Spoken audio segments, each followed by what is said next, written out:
हम कोरोना के समय भी एकजुटता से ऐसी चुनौतियों का सामना कर चुके हैं। अब हमें फिर से उसी तरह तैयार रहने की आवश्यकता है। धीरज के साथ, संयम के साथ, शांत मन से हमें हर चुनौती का मुकाबला करना है और यही हमारी पहचान है, यही हमारी ताकत है। हमारे भारत देश के प्रिय देशवासियों, आपने देखा कि प्रधानमंत्री श्री नरेंद्र मोदी जी सदन में किस प्रकार से कह रहे हैं कि जैसे हमने कोरोना काल को झेला है वैसे हम इस परिस्थिति से भी उभर आएंगे। ये जो पेट्रोल, गैस सिलेंडर ये सब महंगे हो रहे हैं, नहीं मिल रहे हैं, इस परिस्थिति से भी उभर आएंगे।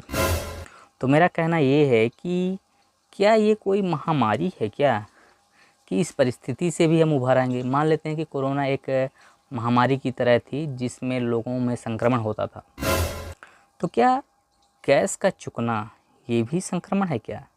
ये कोई संक्रमण नहीं है, ना ही कोई महामारी है। ये सिर्फ महामारी है हमारे भारत देश के प्रधानमंत्री की मौन रहने का, उनकी कायरता का, उनकी बुज़दिलता का। आखिर क्यों हम भारत देश गुलामी करने के लिए पैदा हुए हैं क्या भारत देश में, जो अमेरिका के सामने गुलामी करेंगे?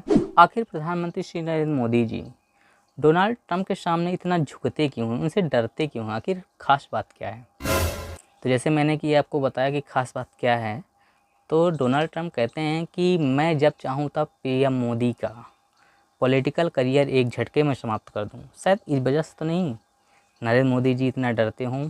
और अभी अभी हमारे मेहमान को मारा गया है हमारे हिंद महासागर में, और वो भी बुलाया कौन था? हमारे भारत देश। किसको? ईरानी जहाज़ को। लेकिन हम कुछ नहीं बोल पा रहे हैं। बोलेंगे तो क्या होगा पता है?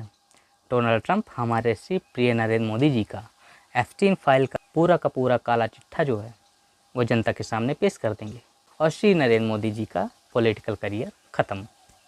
इसीलिए शायद हमारे प्रिय नरेंद्र मोदी जी अमेरिका के सामने अपने आप को पूरी तरह से गुलाम कर दिए हैं और भारत देश की जनता ऑलरेडी गुलाम हो चुकी है।